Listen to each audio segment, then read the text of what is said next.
Hello, and welcome to the BYU Family History Library webinar series. We're glad you could join us today. I'm Bryant, and I'll be your host for this webinar. Please make sure your microphones and web cameras are disabled during the presentation to provide for a smooth recording. If you have technical difficulties during the webinar, please use the chat box and I can address your concerns. You are welcome to use the chat box during the webinar for comments and insights. However, all questions will be addressed at the end of the presentation. Our upcoming webinar is on April 3rd, and that'll be German periodicals with Larry Jensen, and that'll be Friday at 4 p.m. If you'd like to access a previous webinar, please visit our webinar index on our website or search on our YouTube channel. All of our webinars are recorded and uploaded by the following Monday for your convenience. We also post links to recordings and other updates on our Facebook and Twitter accounts. For today's webinar, we're pleased to hear from James Tanner, who will be giving a presentation on Locate Your Ancestors' Graves Online. James has over 32 years of experience in genealogical research and is an avid blogger of Genealogy's Star blog and Rejoice and Be Exceedingly Glad. He has presented at expos and conferences around the US and Canada. He served for 10 years as a missionary at the Mesa, Arizona Family Search Library and is currently serving at the BYU Family History Library. James has 7 children and 34 grandchildren and 1 great-grandchild. And if James is ready, we'll turn the time over to him. Hello, this is James Tanner. Let me get my screen going here, and we're ready to go. Probably one of the most popular websites on all online websites for genealogy or otherwise. One of the really popular websites is a website called Find a Grave, and it's been around for a lot of years, and it's currently owned by Ancestry.com, the big family history website. And we're going to kind of branch on well beyond Find a Grave. I'll talk a little bit about that, but we've got some other websites out there and other ways to locate graves. And regardless of how many graves that one of these big websites online has, there seems to be always a number of them that are lost. And the number of graves that you can find in different places are sometimes pretty incredible. And the amount of information that's available is sometimes not as good as others, but it can be overwhelming. So we'll have a kind of a discussion about all of that today. First of all, I would like you to look at and start out with the Family Search Research Wiki on cemeteries. There's a lot to learn about cemeteries, and it would seem kind of strange to spend a lot of time looking around and poking around cemeteries, but that's what some of us have done over the years. And as we learn about all of the different types of cemeteries out there and different the terminology and the culture and the history behind the grave markers and the symbolism of some of the grave markers, all of that becomes extremely helpful and interesting in building more information and locating your ancestors. There's one very interesting thing about starting out with grave markers and grave sites, graveyards, sometimes called boneyards. There's lots of different other terms that come in here, some of them slang terms.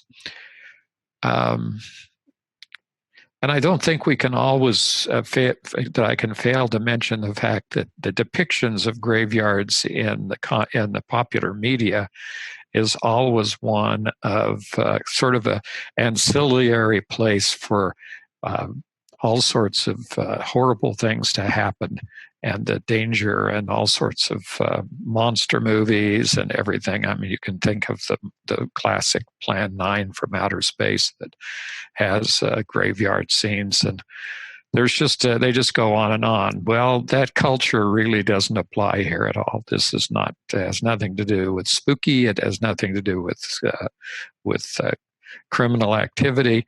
It's just like any other place in the world. You need to be a little bit wary of what happens to you.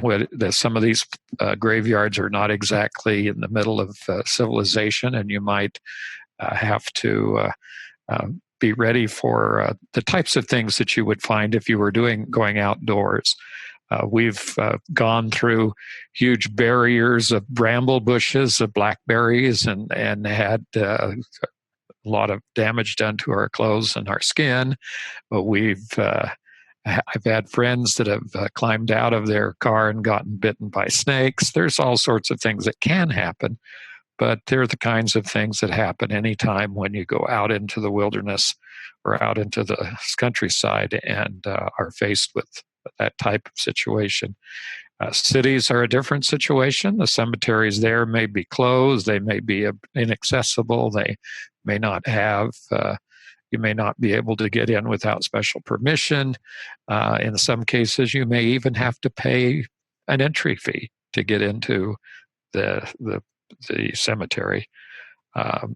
In one great big cemetery in Washington, D.C., Arlington National Cemetery there in Washington, D.C., you have to go through pretty heavy security just to get into the cemetery. So there's lots of different considerations, and it makes for a lot of adventure and a lot of interest as you go out and discover where the remains of your ancestors were buried and what kinds of markers are available. In some cases, you may find out that no marker was put on your ancestor's grave, and you may get involved, as we have on occasion, in participating in or raising funds for or donating to a fund for making and putting a marker on a particular ancestor's grave. So there's all sorts of things that happen as you get involved with this aspect of genealogical research. I'm going to start you out. Well, I start out with Family Search Research Wiki because this gives you a good basic background of the terminology and a link to some of the more popular websites and a little bit of information directly. It's familysearch.org, and you go up to the search menu and click on the search menu, and you get a link to the research wiki. And that will give you an introduction to the cemeteries. That is a pretty good introduction, actually. Another place to go that has a lot of links and a lot of information would be Cindy's list. Cindy has been putting this list together for years. She's an actual person, by the way. And she has, and what has happened here is that these links are very extensive and have a lot of information involved. So it's a good place to explore. It's simplycindyslist.com, as is shown on the screen up there. One thing you should get started with is some common cemetery terms. There are some things that are involved, as I have already mentioned a little bit, about how the cemeteries, how the language of the cemeteries has changed over the years. And there's lots of terminology out there, and some of it is pretty technical, as a matter of fact. You need to learn some of the technical terms. And for example, a burial is a grave and the body within the grave, or the act of burying the body. So all three of those. The word can mean the grave itself, the body, or the act of burying the body. And so a lot of the information that is available needs to be, it helps to get a familiarity with the terminology. Grave marker. I use the generic term grave marker. And a grave marker is any above ground device or monument to mark a grave. This is the generic, most expansive generic term. You'll often hear people use the term grave marker only in a very expansive, but only and not a very common usage. But the more common is a gravestone or a grave or a tombstone. There's even a town in Arizona named Tombstone, Arizona. And so there's lots of grave different ways of talking about it. But in order to not be misleading, because not all grave markers are tombstones and not all grave markers are mausoleums and all sorts of other types of things that they have available in some of the cemeteries, even some huge monuments like the grave marker for Abraham Lincoln's grave is former president of the United States is very extensive, and there's other grave markers that are like that. Grave marker for George Washington, another president, is not as elaborate as Abraham Lincoln, but it's still a major attraction, and people come just for the opportunity of standing in front of the grave marker and having their pictures taken in front of the George Washington's grave. An inscription is a writing on a grave marker, and I'll talk a little bit about that. And a plot is an area of a cemetery given over to an individual family or other social group. It's not uncommon in the United States and even elsewhere in other countries for a family to buy an area or have an area dedicated to a grave. Historically, those could even be part of the property of the person. There are private gravestones, grave sites all over the country, the United States, and throughout the world. And these are maintained and preserved by the families or not. So they may have disappeared over the years and only be located by extensive research and a lot of detective work. I'm not going to give an extensive list of cemetery terms, but I wanted to give a few examples so that you would have the understanding that this is something that you should look into and should become familiar with a lot of this terminology. There's just a whole lot more. There are lots and lots of, if you look online and search for grave cemetery terminology or cemetery language, and look for lists, you'll find pages and pages of lists of different, sometimes, as I mentioned, also very technical terms that are associated with cemeteries and with graves. So where do we begin to look for cemeteries and graveyards? Well, the easiest thing to look for actually is Google Maps and maps.google.com. And Google Maps will show a fairly high percentage of the cemeteries, particularly those associated with cities, and they'll be marked as a cemetery. And when you zoom in, you can often see some detail on the map and get directions, like we can get directions to almost any other location by using the Google Maps to give us a path or driveway to get to a way to drive to get to, or walk to get to a particular destination. So that's probably one of the most frequently used and also very convenient ways to find exactly where a cemetery is located if it shows up on the map. Now, that's the key thing. Will it be on Google Maps? But one thing to go a little bit beyond just Google Maps and cemeteries, you have to understand we can also look at what's called the satellite view.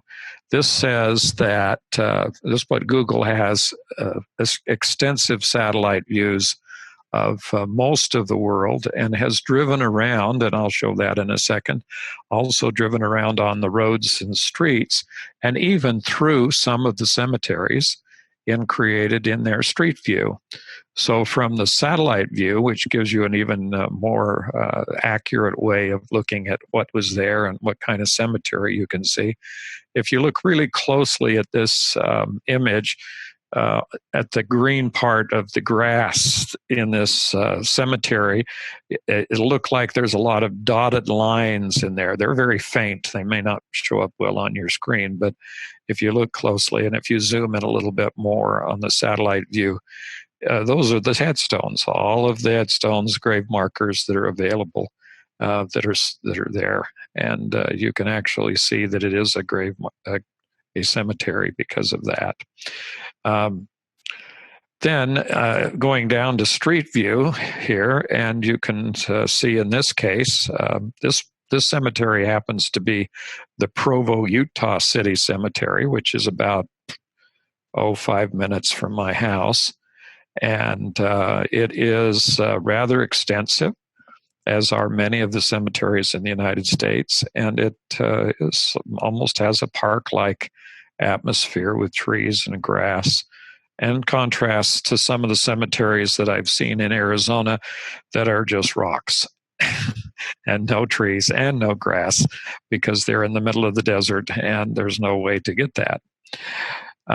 But there seemed to be a lovely place here, and it's far different than many other of the cemeteries, particularly older cemeteries in Europe and in other locations. This can contrast quite a bit with cemeteries. My wife and I had an interesting experience last year of being in Ammergau, Germany, and found that there was a very, very interesting cemetery there in Ammergau. So you never know where you're going to find these cemeteries. And here's the street view. If you don't know how to get into the street view, put the question into Google and say, how do I get to the street view? And then you'll get some videos and some illustrations on that. But the simple explanation is that on Google Maps, there's a little yellow icon in the usually lower right-hand corner of the map. It's a little guy that looks like a little man, and it's called Pegman, and you drag him out and drop him on to the location where you would like to see the street view, which shows up as a series of blue lines all over the map. Maps are really a very good device for finding cemeteries. And historically, in the United States and throughout the world, there have been and are series of topological maps. These topo maps, as they're sometimes called, are very detailed and show various parts of the world. They were obviously a little bit out of date because of the satellite maps, but the amount of information here is valuable because of what you can see here on the screen is a section showing the Provo area around Utah Lake in Utah in the United States. And you can see that there are some mountains to the right-hand side or the east side of the screen. And you can also see that there are little brown squiggly lines around the mountains, and those are the contour lines showing the distance and the steepness of the grade. So the closer those lines are together, the steeper the mountainside, and the further apart they are, the flatter the ground. So if in the area, sort of in the central down area that says Spanish Fork and Salem and Payson there on that map, you'll see that there's only one contour line sort of wiggling its way across the lower part of the valley, and that's because the lower part of Utah Valley is almost extremely flat. But the important thing here is that these maps also locate cemeteries and other types of buildings and structures, farms and ranches and stock ponds and all sorts of other things are on these topographical maps. So if you zoom in, and you have to sometimes do a careful search. Now, before we had computers and before we had all of these maps digitized online in various websites and available very easily through Google Maps, I spent a considerable amount of time sitting in libraries with their map collections, pulling out the sheets of topographical maps and looking through them basically inch by inch and square by square, trying to find certain locations, and particularly things like cemeteries. That's something that was always kind of difficult because unless you knew exactly where it was, of course, you have to search for it.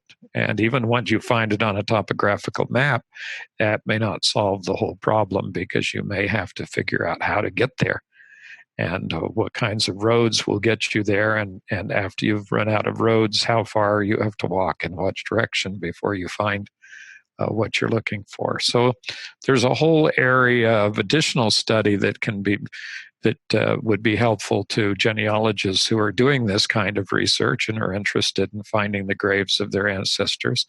And that is to spend some time learning maps and making sure that you know well within a very small area of where the cemetery that you're looking for. We have spent considerable time wandering around trying to get to a location that we had previously located on a map. So it turns out to be a challenge and a very interesting part of and some adventures, obviously. So if I zoom in on the topographical map to show Provo, Utah, and you'll notice the dates of these maps. The first one was clear back in the 1800s, and this one's in 1948. And as you look at the map, you'll see in sort of the lower right-hand corner of the red part of the map, which shows the boundaries of the city back in 1948. And you'll see it says City Cemetery, and that's the same exact road system that's still there and that was shown a few moments ago in the Google map. So you're looking at someone who drew a map that represented what was on the ground. And if I were to go all the way back to the Google map, you would see that the road structure and everything is just the same. And so this becomes a way to find it. Now, one of the things that's really interesting is to look at these maps through time, and you'll find out that the people who created the maps and the surveyors often did not start at the same place and did not come to the same conclusions. And the cemetery has a tendency to move around a bit on the maps. And once you see the satellite view and find out where it actually is, you may find out that the topographical map has the cemetery marked a mile or two from its actual location. So this is another reason why it can take some time to actually find these places. If I zoom in again, it's a little bit blurry, but it shows you that there's the outline of the city cemetery and clearly marked on the map. Now, how would you know it was here? Well, like I said earlier, you just have to go look through these maps inch by inch and look for it. You assume that they had a cemetery in Provo, and so you can just start looking around on the map until you find it. It's a lot simpler, however, to go onto Google and put in Provo City Cemetery and on the map and have it mark it with a little marker. So here's another map. This one was made in 2011. This is another topographical map. Doesn't look very topographical because this is pretty flat. And it does have the same. You can see there's been if you recall what you were looking at previously, on the cemetery, you'll see there was a section opened up. Previously, they had, early years, they had straight roads and they named them just like they were streets. And then the new thing, of course, the last few, maybe 50 or 150, 75 years, has been to create them sort of like subdivisions. So you can be, rather than be buried on a city street, in a sense, you are being buried in a subdivision. So with your windy streets and your cul-de-sacs and things. So there it is. Another thing that's important, there's a person, can be, not always, depends on the complication and the development of the cemetery, and whether or not it's still an active cemetery or maintained by some government agency, from the United States government all the way down to towns and counties and villages, and just about every type of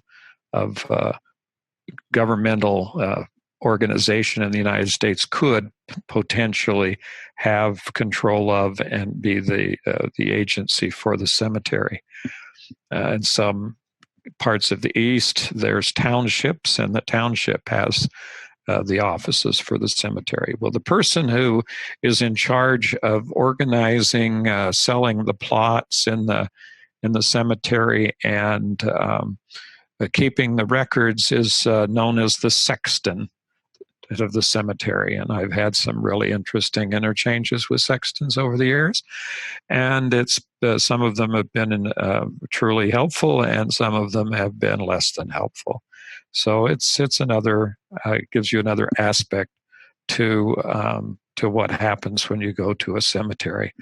Now, it may be overwhelming, like looking at this cemetery, for example, to begin to think that you can find one of the graves out there in that huge, almost unending mass of graves. But how we'll see that there's now some very good electronic programs that help you to find those graves. Unfortunate, well, this one is an unfortunate one because it talks about vandal striking a cemetery in the Payson Roundup, and in this particular edition of the newspaper, they have an obituary, and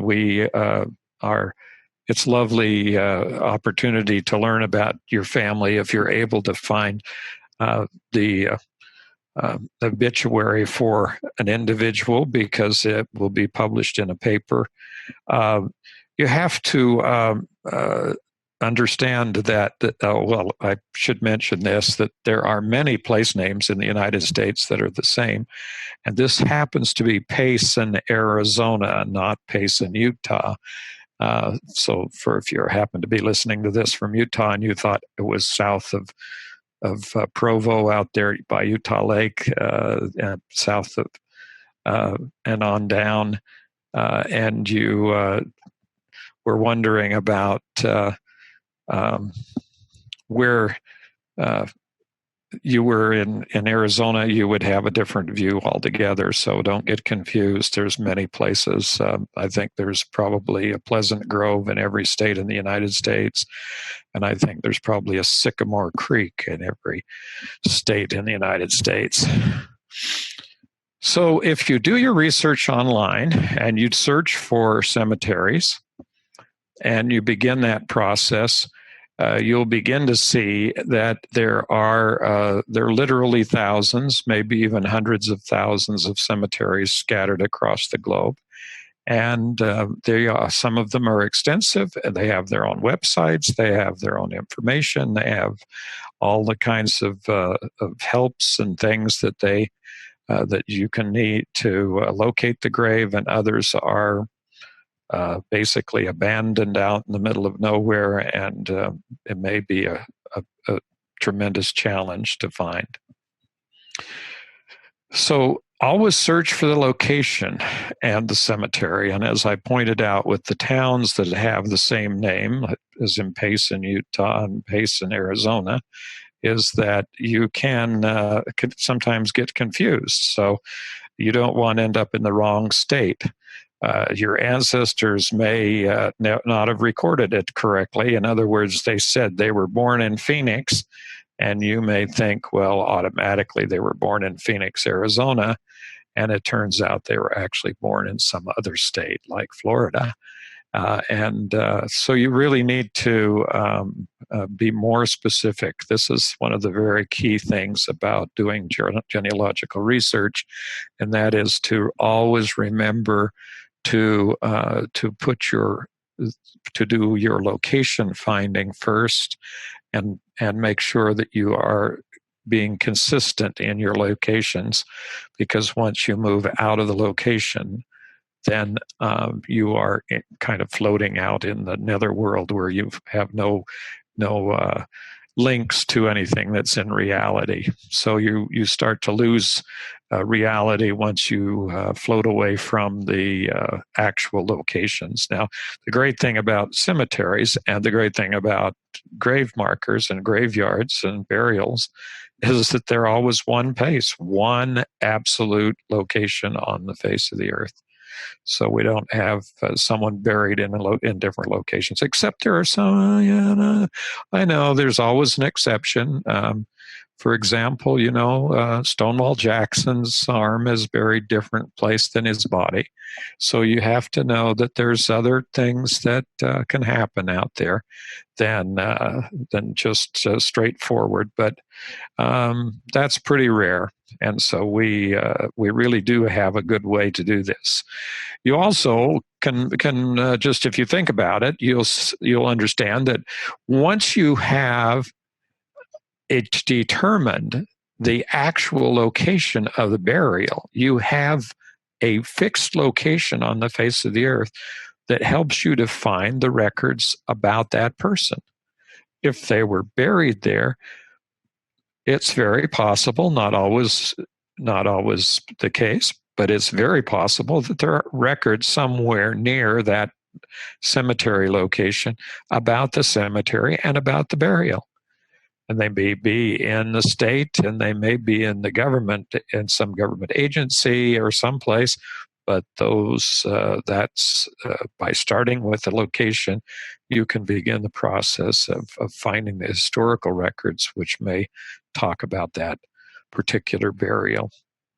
Kind of moving on here, some of the states in the East primarily have created what they call historical cemetery commissions. So in this case, Rhode Island, I'm using this as an example, had a Rhode Island Historical Cemetery Commission, and they have their website online.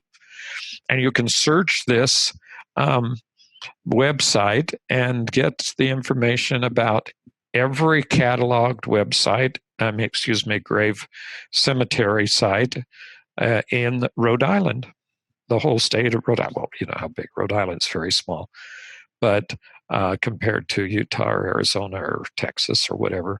But that's the case. They have over the years done an exhaustive search of every recorded burial, and they have marked them with markers, which are, by the way, not very obvious.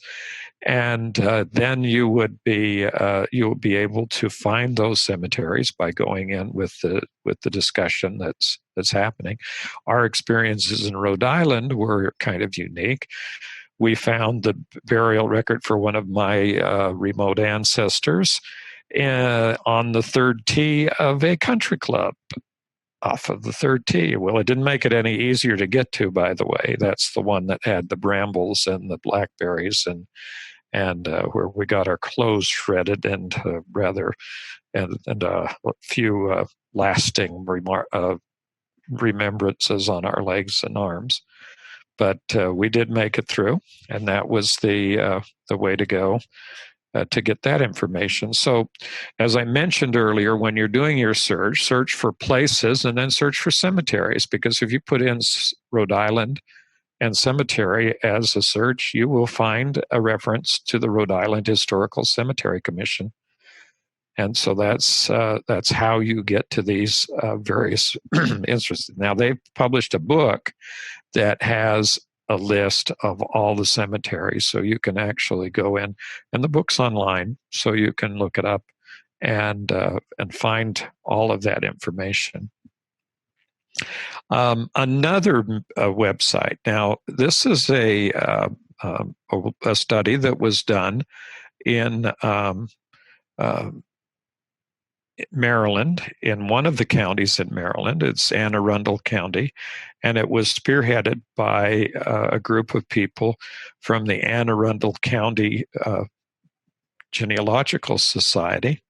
And over the years, they have put together a multi-volume set of every single grave they've been able to locate in the county of Anne Arundel County, Maryland. And so it's very possible that a local group, historical society or genealogical society, or simply an individual, has taken the time and made the effort to determine and find these particular all of the graves, no matter how obscure they are and whose backyards and what farm they're on. And in Anne Arundel County in Maryland, there is a cemetery in the middle of the street in Annapolis, the capital of Maryland.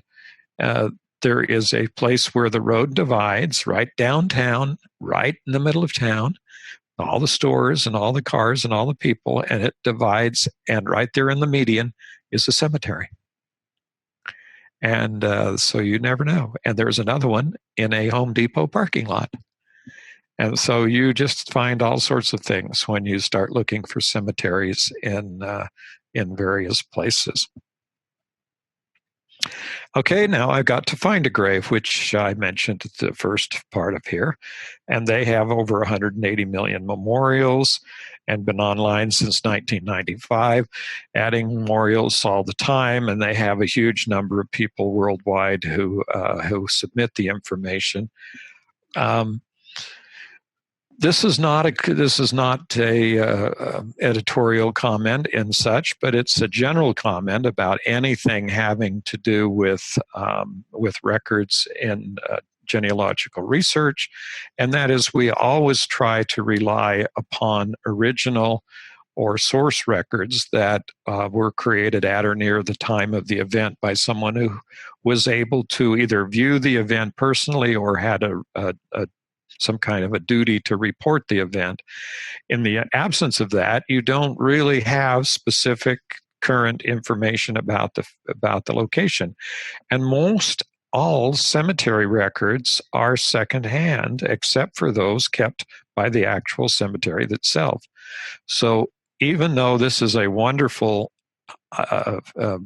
finding mechanism here with this huge database of cemeteries and cemetery markers and where their people are buried, the information in many cases is what you call user contributed information, and it is just like the books and to some extent the maps. They're all based on the ability of the person to report the information accurately and correctly. And so you need to be as careful with this information. Now, many people cite Find a Grave as a source. Strictly speaking, you should take that one more step, I would suggest, and find the actual records, the burial records or the cemetery records, or actually go to the cemetery and take pictures and get a copy of the gravestone. But relying on Find a Grave for basic information and at least to begin to get to the cemeteries and find people where people are buried, it's a tremendous website. As I mentioned, it's currently owned by Ancestry.com, and so you can, if you have an Ancestry subscription, you can use your Ancestry subscription to search the Find a Grave records, because they will be indexed there in Ancestry.com. Well, they are also indexed in FamilySearch.org and several other websites. So you can usually get to those Find a Grave websites. Now, the counterpart of Find a Grave is BillionGraves, and BillionGraves is a much more recently established company, but they do have now have a tremendous number of grave sites throughout the world. Just as Find a Grave is in a sense owned by Ancestry. On the other hand, BillionGraves is not owned by Ancestry. By a genealogy company. It's owned by a cemetery, a marker and development company. But it is basically sponsored by myheritage.com, another big online genealogical website. And one of the things that has happened due to the efforts of myheritage.com, if you happen to live in Israel, MyHeritage has located, photographed, digitized digital photos, and uploaded the information about the grave markers and transcribed the grave markers for every single discoverable grave in Israel. Only country where that has been completely done. And it's all on BillionGraves. So you have some tremendous resources here, depending on where you are. Now, one of the distinctive things about BillionGraves is that this program associates the GPS coordinates, the location on the Earth, using your phone or another GPS device, and you can find up down to the marker. So when we go to a large cemetery, such as the one in Salt Lake City, Utah, it's up on the north of the town, up on the hill, you find it somewhat overwhelming because it's just massive. And what you can do is look up the person that you're trying to find on BillionGraves, and they will show you the marker, and then they put you on the Google Maps so you can actually walk directly to the grave site. That's amazing, because I just stare down at my phone and walk, carefully not falling over things or tripping or stepping in holes. And then I follow it till my marker is on top of the marker for the BillionGraves, and there's the grave. Amazing. So it's a great finder. It's also great for finding the cemeteries, because the cemeteries are all located by GPS. So you can simply use Google Maps to go directly to the cemeteries from BillionGraves. So that's kind of the innovation that BillionGraves has added to the large online database industry. Another large online website is interment.net. And this one has been around for quite a while, and it contains about 25 million cemetery records. The question is, do these all have the same cemetery records? And the answer is they depend on people adding these records to their website, volunteering to do that. And so if they have volunteers that have put in more than one website, they do. But you can never tell, because they may have unique records for a website that you would like to find that are not in any of the other programs. This may have the unique and only place that this one appears. So this is another very big site. You can search for it. It will give you the location of the webs. It has 25 million records, transcripts, burial registers from tens of thousands of cemeteries across the world. So a very useful website, interment.net. Now we're going to get into some websites that are a little bit less known and more specific, have a specialized interest. This is the American Battle Monuments Commission, and it has about 200,000 Americans who died in World War I or World War II. So this is primarily those people who fought in World War I, the Americans who fought in World War I or World War II, and they're honored in this particular monument commission. Now, obviously, I have focused on websites in some extent that are here in the United States of America, but I need to generalize and mention that these types of commissions and websites are available all over the world. We had the opportunity to visit the French website, the French burial location for the battle in Normandy when the Allied forces invaded Europe during the course of World War II. And that was a very interesting experience to see that cemetery. And we've seen some other very specialized cemeteries also around the world.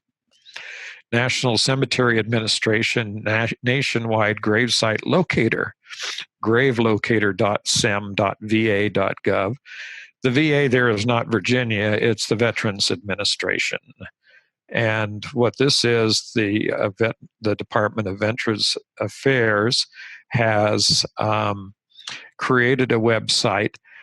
You may not know, unless you have been acquainted with someone who has died that was a member of the armed forces, that that some members of the armed forces, depending on their service and length of service and time spent and whatever, qualify for veterans benefits, and one of those benefits may be a payment at the time of death for a grave marker. And so you may find that your ancestor has two grave markers, one from the Veterans Administration and one from private sources. And so in addition to that, you may find a lot of information about the veteran and his or her service in the Army, Navy, whichever part of the armed forces they served in, through their grave marker and the applications from the government to pay for and place that grave marker. And many of the others are buried in national cemeteries, and those national cemeteries also have extensive records. So this is another good place to look. This is where it kind of gets a little bit away from the strict geographical issues of the graves, because these national cemeteries are regional. And an occasion, for example, someone could be from almost any state in the United States and be buried in Arlington National Cemetery in Washington, D.C., outside of Washington, D.C., in Virginia. And so basically, those are the kinds of things that you need to research and become acquainted with as you start looking into. This is another one that's a little bit of a kind of I don't know what you would call it, satirical side, but it really isn't. It's really a down-to-earth, very deeply researched website. It's called thepoliticalgraveyard.com. It's not really a cemetery website. It is a website that goes and tells you where all the dead politicians in the United States are buried. So if you want to know about your congressman that died or whoever, you can find someone in the United States or one of the governments, the political governments around the country, where they're buried. So this is sort of the politician's graveyard. Another way of approaching the grave marking and gravesite cemetery issue is called waymarking, and waymarking would be familiar to someone who was doing geocaching and using GPS to follow paths across the countryside and whatever. And a waymark will provide you with a very specific location to go to directly. And in this very, very large website that includes all sorts of types of things, it contains a fairly substantial number of cemeteries. So you need to also be aware that the cemetery locations in by using these particular types of programs, can help you find cemeteries. Another one This is just an example of a different kind of website. This one's more like a memorial site, trying to basically, it's a commercial website that says you pay us and you can get information, and you can also leave a memorial for your person and this sort of thing. As many of them do. It's not a bad thing, because it gives you much more information about the deceased person. And this one's called namesandstone.com. Primarily gives you cemetery maps across the United States, primarily. Another completely different kind of organization is the USGenWeb organization. This is a volunteer organization. It's been in existence for a very long time, many years. They have USGenWeb projects in every state and in many of the counties in the United States. And they are the kinds of information that are contributed depends on the interests of the volunteers and what they have contributed to the website. But there are many circumstances where they have gone through and recorded the names on grave markers and listed all of that information that was on the grave markers in cemeteries. And I mention this because sometimes on the USGenWeb project, you will find listings of cemeteries which no longer exist. Unfortunately, around the United States, it's very possible that so-called progress or development has taken your cemetery away. My own experience with that was trying to find the cemetery where one of my great-great-grandfathers was buried, and supposedly died in the area around Philadelphia. And it turned out that he was buried in a cemetery outside of Philadelphia called the Westminster Cemetery, a huge cemetery. But unfortunately, I found that the burial date was different than his death date. And that created a very interesting problem, because I wondered what happened to the body in the meantime. And after a considerable amount of research, we found that he had been buried in what was called the Fourth Presbyterian Burial Ground. And that part of that burial ground, it was now under some very large buildings in downtown Philadelphia. So he had been moved, or his remains had been removed to a different website, a different cemetery. So you really have some challenges in finding this information. And I think this picture on this GenWeb site here, the Tombstone Transcription Project, shows you some of the challenges, as that grave marker is obviously become embedded through the growth of the tree and into the inside of that tree. And this is a giant project to transcribe the markers, particularly in the situation when they could be lost because of the weathering and the loss of the information that's contained. So this is the part of the GenWeb that you'll be interested in. Another one is this is the oldest online cemetery and memorial site in the world. Another big website that you may or may not have ever heard of, the Worldwide Cemetery. And you can purchase this and purchase a memorial. It's obviously a commercial site, but use this to locate cemetery locations that may not show up anyplace else. This is not cumulative. This is basically more information, and with more cumulative in the sense that it adds more and more information, but not that they all have the same information.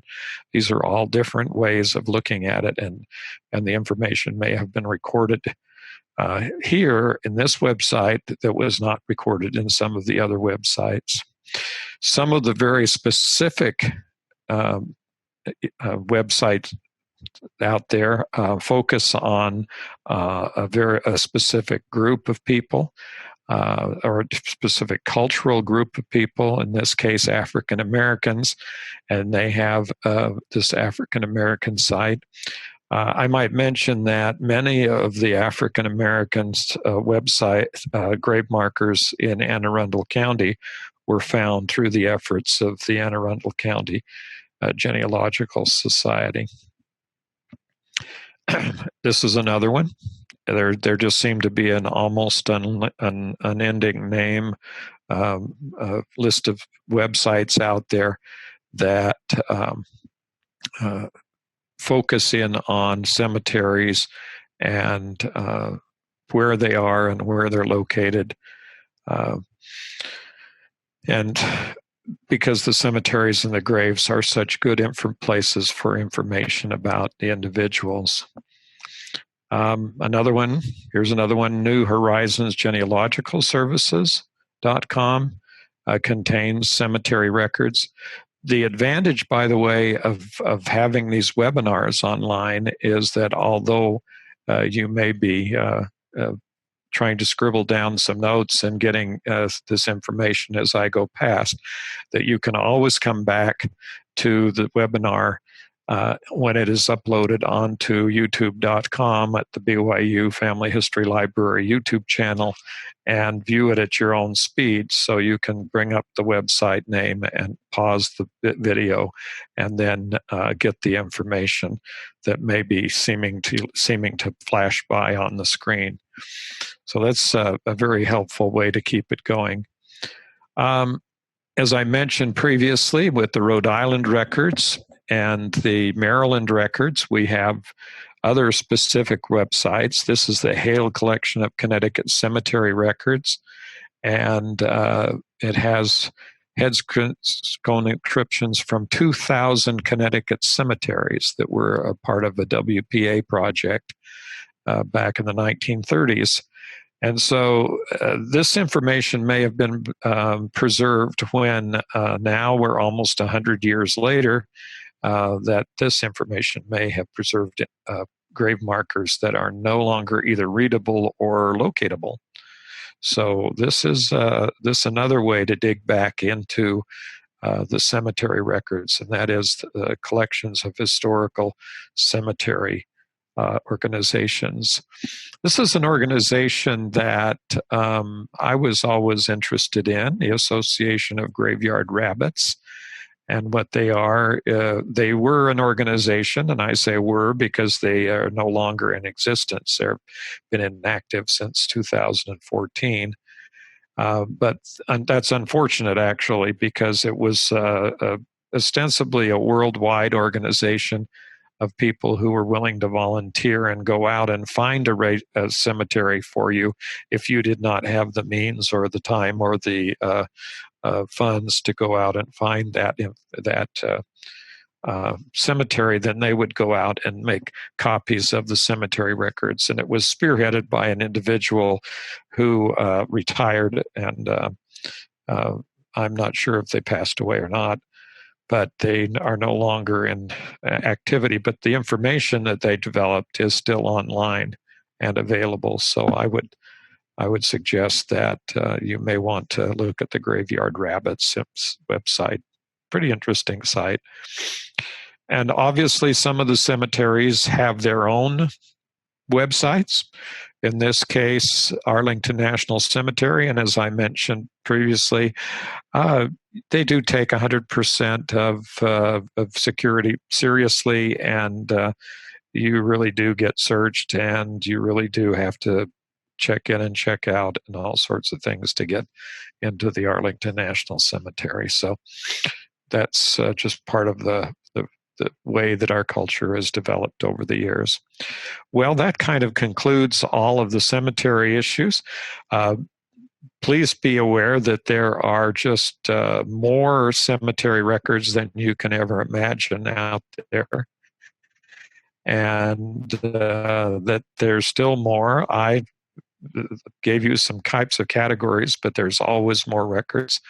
Looking, and the last story I would tell would be about looking for the records in the in the cemetery in Nephi, Nephi, Utah. We went to the cemetery where some of my great-grandparents and great-great-grandparents were buried, and found was difficult to find the areas. Some people were doing groundskeepers, were taking care of the area, and they directed us over to a little shed where there was a list of all of the burials in the shed, and we were able to find the graves from the list of the shed.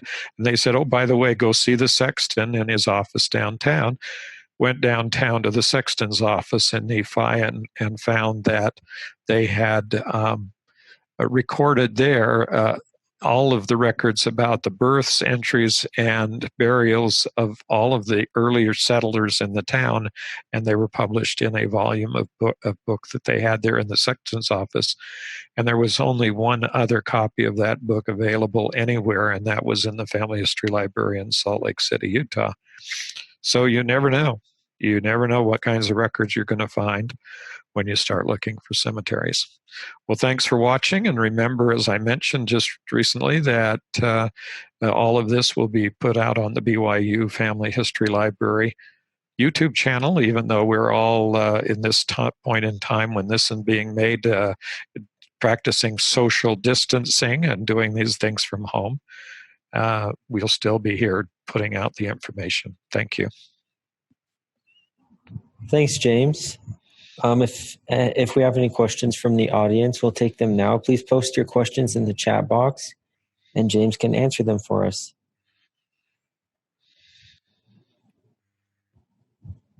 Well, they either got overwhelmed or went to sleep. Either one.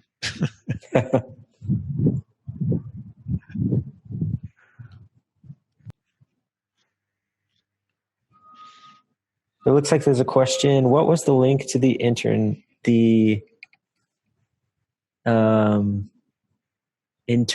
site? It's interment, interment.net. Interment. It's not internment. There's no N in it. So it's kind of a weird word, but that's what it is.